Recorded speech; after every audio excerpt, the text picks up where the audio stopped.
Hello दोस्तों, नमस्कार। मैं हूं मुकेश कुमार। आपका स्वागत है अपने यूट्यूब चैनल एमएस क्लासेस में। जी हाँ दोस्तों, आज कुछ भी बातें न करते हुए सीधा हम लोग इस कक्षा 10 के फिजिक्स का जो पहला चैप्टर है आपका समतल पृष्ठों पर प्रकाश का परावर्तन, इस चैप्टर को हम लोग एक वीडियो में पूरा रिवाइज करेंगे, एक भी टॉपिक नहीं छोड़ेंगे। तो चलिए दोस्तों, देखिए जो अभी तक आपने पढ़ा है, अगर आप चाहते हैं कि आधे घंटे में 40 मिनट में इस पूरे चैप्टर को हम एक बार में रिवाइज कर ले, 40 मिनट का समय खर्च करके पूरे चैप्टर को रिवाइज कर ले, तो ये एक बहुत ही अच्छा माध्यम रहेगा आप लोगों के लिए। चलिए बातें ना करते हुए सबसे पहले हम आते हैं प्रकाश पर। प्रकाश किसे कहते हैं? प्रकाश का मतलब होता है कि प्रकाश वह साधन या माध्यम होता है जिसके द्वारा हम किसी वस्तु को देख पाते हैं। जी हाँ दोस्तों, यही आपका परिभाषा लिखाया गया होगा, पढ़ाया गया होगा। प्रकाश वह साधन है जिसके द्वारा हम किसी वस्तु को देख पाते हैं। ठीक। प्रकाश के स्रोत क्या होते हैं? प्रकाश के स्रोत का मतलब होता है प्रकाश जहां से उत्पन्न होता है वही आपका प्रकाश का स्रोत कहलाता है। प्रकाश जहां से उत्पन्न होता है वही आपका क्या कहलाता है? प्रकाश का स्रोत। और प्रकाश के स्रोत दो प्रकार के होते हैं। ठीक। एक होता है दीप्त और दूसरा होता है अदीप्त। दीप्त का मतलब होता है वह प्रकाश स्रोत जो स्वयं प्रकाश का उत्सर्जन करता है, उसे दीप्त प्रकाश स्रोत कहते हैं। जैसे बल्ब। ठीक। आगे आप बना सकते हैं बल्ब, मोमबत्ती। ठीक। सूर्य क्या हो जाएगा? वह प्रकाश के स्रोत जो स्वयं प्रकाश का उत्सर्जन करते हैं, उसे दीप्त प्रकाश स्रोत कहते हैं। अदीप्त प्रकाश स्रोत का मतलब होता है वह प्रकाश स्रोत जो स्वयं प्रकाश का उत्सर्जन नहीं करते बल्कि दीप्त वस्तुओं द्वारा प्रकाशित होते हैं, उसे क्या कहते हैं? अदीप्त प्रकाश स्रोत। जैसे कुर्सी, मेज, कुछ भी हो गया, ये स्वयं प्रकाशित नहीं होते, ये दीप्त वस्तुओं द्वारा दिखाई देते हैं, प्रकाशित होते हैं। यहाँ तक क्लियर हुआ? उसके बाद आते हैं प्रकाश के गुण। प्रकाश के गुण का मतलब होता है प्रकाश एक सीधी सरल रेखा में चलती है, प्रकाश एक चुंबकीय तरंग के रूप में चलता है, और प्रकाश का एक जो मेन इंपॉर्टेंट बात है जो आपके बहुविकल्पी में पूछा जा सकता है कि दृश्य प्रकाश का जो होता है वह 4000 एंगस्ट्रॉम से लेकर 8000 एंगस्ट्रॉम के बीच में होता है। अगर कभी पूछ लिया कि दृश्य प्रकाश का तरंगदैर्घ्य कितना होता है, तो इसको आप याद कर लीजिएगा, कई बार ये आपके बहुविकल्पी प्रश्नों में बोर्ड एग्जाम में पूछा गया है। आगे आते हैं माध्यम किसे कहते हैं। माध्यम का मतलब होता है प्रकाश जिस पथ से होकर गमन करता है वही आपका प्रकाशिक माध्यम कहलाता है। ठीक है। ये एक्चुअल में हेडिंग है आपका प्रकाशिक माध्यम। क्या है प्रकाशिक माध्यम? प्रकाशिक माध्यम का मतलब होता है कि प्रकाश जिस पथ से होकर गमन करता है उसे क्या कहते हैं? प्रकाशिक माध्यम कहते हैं। और प्रकाशिक माध्यम पथ के, ठीक, प्रकाश के पथ के गमन क्षमता के अनुसार इसको 3 भागों में बांटा गया है। पहला है पारदर्शक माध्यम, दूसरा है अपारदर्शक माध्यम और तीसरा है पारभाषक माध्यम। पारदर्शक माध्यम का मतलब होता है कि वह पदार्थ, ठीक, पारदर्शक माध्यम का मतलब होता है वह पदार्थ जिससे होकर प्रकाश आर पार हो जाए उसे पारदर्शक माध्यम कहते हैं। अब आपको सोचना है कि प्रकाश किस पदार्थ से होकर आर पार हो सकता है, जैसे और कांच। ठीक। ये क्या कहलाते हैं? पारदर्शक माध्यम। पारदर्शक माध्यम का मतलब वह पदार्थ जिससे प्रकाश होकर आर पार हो जाए उसे क्या कहते हैं? पारदर्शक माध्यम। अपारदर्शक माध्यम का मतलब क्या होता है? अपारदर्शक माध्यम का मतलब होता है कि वह पदार्थ जिससे प्रकाश आर पार ना हो पाए उसे क्या कहते हैं? अपारदर्शक माध्यम। जिससे पदार्थ आर पार ना हो पाए उसे क्या कहते हैं? अपारदर्शक माध्यम। जैसे लकड़ी, दीवार, क्या, लकड़ी, दीवार, ये सब क्या है? ये ऐसे पदार्थ है जिससे प्रकाश आर पार नहीं हो सकता। बात क्लियर हुई? अब हम आते हैं पारभाषक माध्यम। पारभाषक माध्यम का मतलब होता है कि वह पदार्थ जिससे प्रकाश का कुछ भाग पार हो जाए परंतु कुछ भाग ना पार हो पाए उसे क्या कहते हैं? पारभाषक माध्यम कहते हैं। क्लियर हो गया? प्रकाश जिस पदार्थ से होकर प्रकाश का कुछ भाग पार हो जाए परंतु कुछ भाग पार ना हो पाए उसे क्या कहते हैं? पारभाषक माध्यम कहते हैं। ये क्लियर हो गया इतना? अब हम आते हैं प्रकाश किरण। प्रकाश किरण का मतलब होता है, प्रकाश किरण का मतलब होता है कि प्रकाश जो होता है किसी पारदर्शी माध्यम में एक सरल रेखा में गमन करता है। ठीक। और जब कई प्रकाश एक साथ गमन करते हैं तो वही क्या कहलाता है? प्रकाश पुंज। और प्रकाश पुंज जो है के 3 भाग होते हैं, 3 प्रकार होते हैं। अभिसारी प्रकाश पुंज, अपसारी प्रकाश पुंज, समांतर प्रकाश पुंज। अभिसारी प्रकाश पुंज का मतलब ये होता है कि जब प्रकाश की किरणों का वह समूह, प्रकाश की किरणों का वह समूह जब किसी एक बिंदु पर आकर मिलते हैं, प्रकाश की किरणों का वह समूह जब किसी एक बिंदु पर आकर मिलते हैं तो उसे क्या कहते हैं? अभिसारी प्रकाश पुंज कहते हैं। अपसारी प्रकाश पुंज का मतलब यह होता है कि जब किसी एक बिंदु से होकर कई प्रकाश की किरणें निकलती हैं या प्रकाश प्रकाश किरणों का वह समूह जो किसी एक बिंदु से होकर निकलता है उसे अपसारी प्रकाश पुंज कहते हैं। प्रकाश की किरणों का वह समूह जो किसी एक बिंदु से होकर निकलता है उसे क्या कहते हैं? अपसारी प्रकाश पुंज कहते हैं। समांतर प्रकाश पुंज का मतलब होता है प्रकाश किरणों का वह समूह जो समांतर में होकर जाती है उसे समांतर प्रकाश पुंज कहते हैं। प्रकाश किरणों का वह समूह जो समांतर जाती है उसे क्या कहते हैं? समांतर प्रकाश पुंज कहते हैं। अब अगली हेडिंग बढ़ते हुए, प्रकाश का परावर्तन। प्रकाश की परावर्तन में हमने आपको पढ़ाया था। अब यहाँ पर आपको समझना नहीं, आपको केवल रिवाइज करना है। एक बार अगर इसे आप देख लेते हैं तो आपका पूरा कॉन्सेप्ट, आपकी पूरी पाठ आपके दिमाग में रिवाइज हो जाएगी। चलिए दोस्तों चलते हैं। प्रकाश का परावर्तन का मतलब होता है कि जब किसी एक माध्यम से होकर चलने वाली प्रकाश की किरण दूसरे माध्यम में जाती है तो वह अपने पृथककारी तल से टकराने के पश्चात पुनः उसी माध्यम में वापस चली जाती है। इसी को हम क्या कहते हैं? प्रकाश का परावर्तन कहते हैं। हमने यही बनाया था ना, जब कोई प्रकाश की किरण एक माध्यम से चलकर दूसरे माध्यम में जाती है तो अपने पृथककारी तल से टकराने के पश्चात पुनः उसी माध्यम में वापस चली जाती है। प्रकाश की इसी क्रिया को क्या कहते हैं? प्रकाश का परावर्तन कहते हैं। ठीक, क्लियर हो गया। अब इसी प्रकाश के परावर्तन में कई हेडिंग है, कई परिभाषा है। प्रकाश के परावर्तन से संबंधित कई परिभाषा है, जैसे परावर्तक पृष्ठ। परावर्तक पृष्ठ किसे कहते हैं? ये है आपका परावर्तक पृष्ठ। परावर्तक पृष्ठ का मतलब होता है आपतित किरणें जिस पृष्ठ से टकराकर वापस चली जाती है उसे क्या कहते हैं? परावर्तक पृष्ठ कहते हैं। बताया गया है आपको केवल यहाँ रिवाइज करना है। ठीक, दूसरा हेडिंग क्या है? आपतित किरण। आती हुई प्रकाश की किरण को आपतित किरण कहते हैं। आती हुई प्रकाश की किरण को क्या कहते हैं? आपतित किरण। परावर्तित किरण किसे कहते हैं? परावर्तक पृष्ठ से टकराकर जाने वाली प्रकाश की किरण को परावर्तित किरण कहते हैं। ठीक, परावर्तक पृष्ठ से टकराकर वापस जाने वाली किरण को क्या कहते हैं? परावर्तित किरण कहते हैं। आपतन बिंदु किसे कहते हैं? आपतित किरण, अभिलंब तथा आपतित किरण, परावर्तित किरण तथा अभिलंब, तीनों बिंदु, तीनों किरणें जहां एक तल पर मिलती हैं उसे क्या कहते हैं? आपतन बिंदु कहते हैं। फिर से आते हैं, आपतित किरण, परावर्तित किरण तथा अभिलंब तीनों जहां मिलते हैं वही क्या कहलाता है? आपतन बिंदु कहलाता है। अभिलंब क्या होता है? अभिलंब का मतलब होता है, आपको बताया गया था, परावर्तक पृष्ठ के अभिलंबवत खींची गई जो ऊर्ध्वाधर रेखा होती है वही आपकी क्या कहलाती है? अभिलंब कहलाती है। आपतन कोण किसे कहते हैं? आपतन कोण का मतलब होता है, हमने आपको बताया था कि आपतित किरण तथा अभिलंब के बीच में जो कोण बनता है, आपतित किरण तथा अभिलंब के बीच में बना कोण आपतन कोण आई कहलाता है। चलिए, परावर्तन कोण। परावर्तन कोण का मतलब होता है परावर्तित किरण, ये है आपकी परावर्तित किरण। परावर्तित किरण तथा अभिलंब के बीच में बना कोण परावर्तन कोण आर कहलाता है। ये सारी चीजें आपको पढ़ा दी गई है, बस केवल ये रिवाइज क्लास है। आप इसको देखकर पूरा चैप्टर एक बार में 30 मिनट के अंदर आप पूरी चैप्टर को रिवाइज कर सकते हैं। चलिए आगे बढ़ते हुए, यहाँ तक फाइनल हो गया। अब आगे चलते हैं। परावर्तन के प्रकार। परावर्तन के दो प्रकार होते हैं।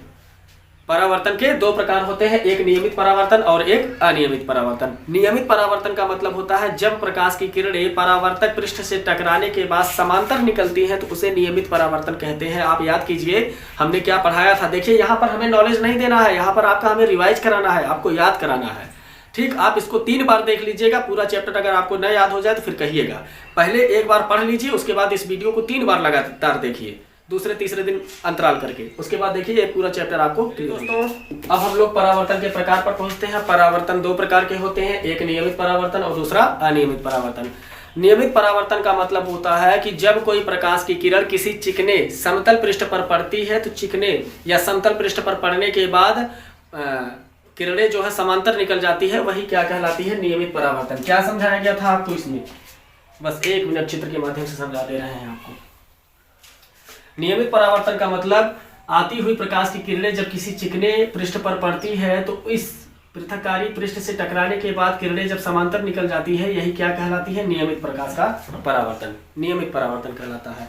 अनियमित परावर्तन का मतलब होता है कि आती हुई प्रकाश की किरण जब किसी खुरदुरे पृष्ठ पर पड़ती है तो वह समांतर न जाकर इधर उधर बिखर जाती है, वही क्या कहलाती है? अनियमित परावर्तन कहलाती है। ये चीज क्लियर हो गया होगा। चलिए आगे बढ़ते हैं। परावर्तन के नियम।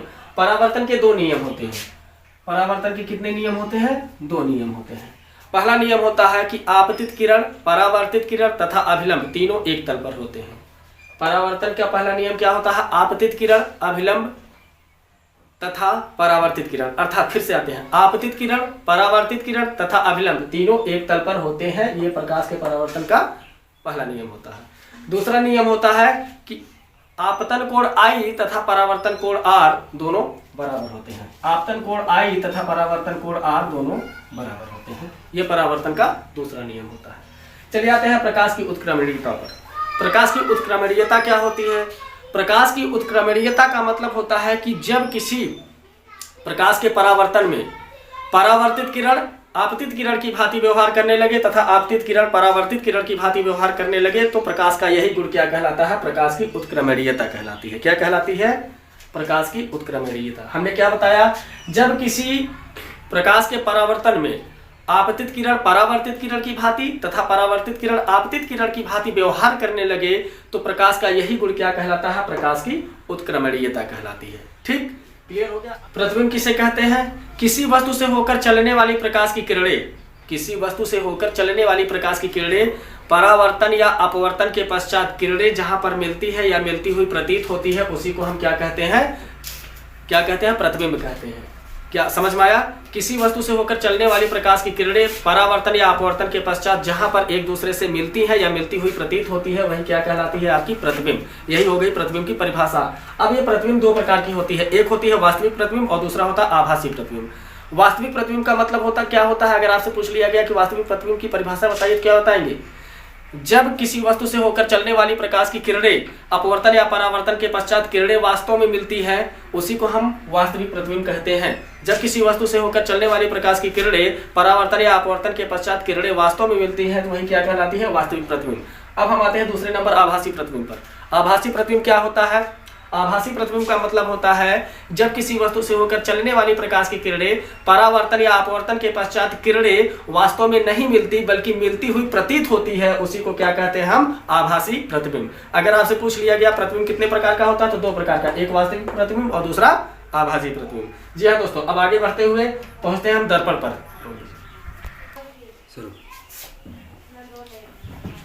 तो दोस्तों अब हम लोग दर्पण की परिभाषा पर बढ़ते हुए, दर्पण की परिभाषा किसे कहते हैं? किसी चिकने पारदर्शी माध्यम के, दर्पण की परिभाषा होती है किसी चिकने पारदर्शी माध्यम के एक पृष्ठ पर कलाई करके दूसरा पृष्ठ परावर्तक पृष्ठ बना दिया जाए तो यही निकाय क्या कहलाता है? दर्पण कहलाता है। समझ में आई बात? किसी चिकने पारदर्शी माध्यम के एक पृष्ठ पर कलाई करके या लाल ऑक्साइड का लेप करके दूसरे पृष्ठ को परावर्तक पृष्ठ बना दिया जाए तो यही निकाय क्या कहलाता है? दर्पण कहलाता है। दर्पण दो प्रकार के होते हैं, एक समतल दर्पण और दूसरा गोलीय दर्पण। समतल दर्पण किसे कहते हैं? समतल दर्पण का मतलब होता है, समतल दर्पण का मतलब ऐसा दर्पण जिसका परावर्तक पृष्ठ समतल होता है उसे समतल दर्पण कहते हैं।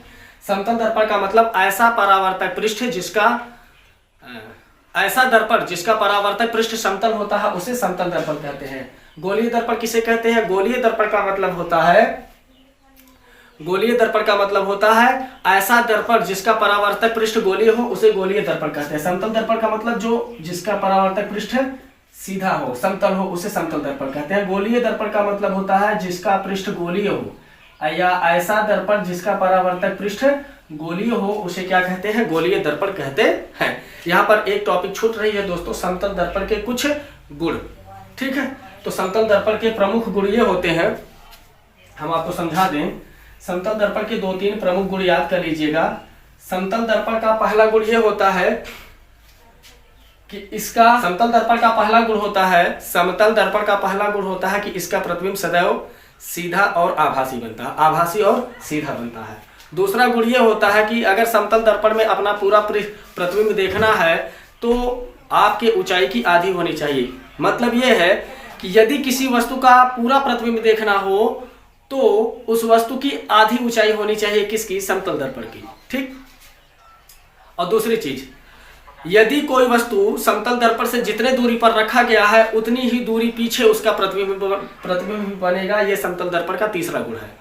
समतल दर्पण का तीसरा गुण होता है कि समतल दर्पण के सामने जितनी दूरी पर वस्तु कोई रखी गई है उतनी ही दूरी पीछे उसका प्रतिबिंब बनता है। ये तीसरा गुण है। ठीक, इसी प्रकार से समतल दर्पण के 3-4 गुण आप याद कर लीजिए। परीक्षा में यदि आपसे पूछा जाता है तो आप बड़े आसानी से लिख ले जाएंगे और इसी गुण में सवाल भी दिया जाता है। सवाल हमने आपको वीडियो में पढ़ाया है, वहां पर जाकर आप अच्छे से पढ़ लीजिएगा। ये तो केवल एक रिवाइज क्लास है, आपको केवल सारी परिभाषाएं रिवाइज करनी है, पूरा कॉन्सेप्ट पूरे पाठ का अपने दिमाग में सेट करना है। ठीक, चलिए यहाँ समतल दर्पण गोलीय दर्पण हो गया। अब पार्श्व उत्क्रमण। पार्श्व उत्क्रमण का मतलब ये होता है कि समतल दर्पण के सामने समतल दर्पण में जब कोई प्रतिबिंब बनता है, ठीक, तो उसका पार्श्व, पार्श्व का मतलब होता है साइड, साइड परिवर्तन को ही क्या कहते हैं, पार्श्व उत्क्रमण कहते हैं। जैसे कि आप जब देखें, आप किसी समतल दर्पण में जब अपना चेहरा देखते होंगे तो दायां साइड बायां दिखाएगा, तो बायां साइड दायां दिखाएगा। यही साइड परिवर्तन, साइड का चेंज होना ही क्या कहलाता है, पार्श्व उत्क्रमण कहलाता है। तो आपसे यहाँ पर प्रश्न किया जाता है कि ए से जेड तक में कितने अक्षरों का पार्श्व परिवर्तन नहीं होता है और कितने अक्षरों का होता है।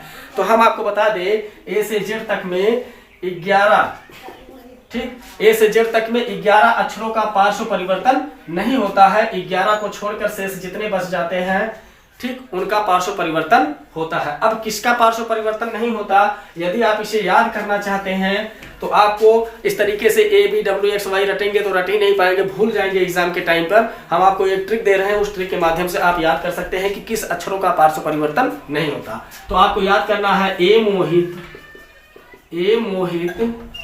यू वी डब्ल्यू एक्स वाई, ठीक, 1 2 3 4 5 6 7 8 9 10 11, ये इन 11 अक्षरों का पार्श्व परिवर्तन नहीं होता।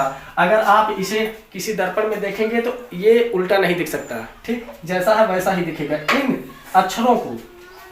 अक्षरों का पार्श्व परिवर्तन नहीं होता है, ठीक है। आपसे क्वेश्चन किया जाएगा कि किसका पार्श्व परिवर्तन होता है, किसका पार्श्व परिवर्तन होता है। तो 4 ऑप्शन दिया जाएगा, बी, 4 ऑप्शन दिया जाएगा, ओ, दूसरा ऑप्शन है टी, तीसरा ऑप्शन है एक्स और चौथा ऑप्शन है सी। तो किसका पार्श्व परिवर्तन होता है, इसका पार्श्व परिवर्तन हो नहीं सकता, क्योंकि आप इसे जब समतल दर्पण में देखेंगे तो जैसे है वैसे दिखाई देगा। इसका भी पार्श्व परिवर्तन नहीं होता, इसका भी पार्श्व परिवर्तन नहीं होता।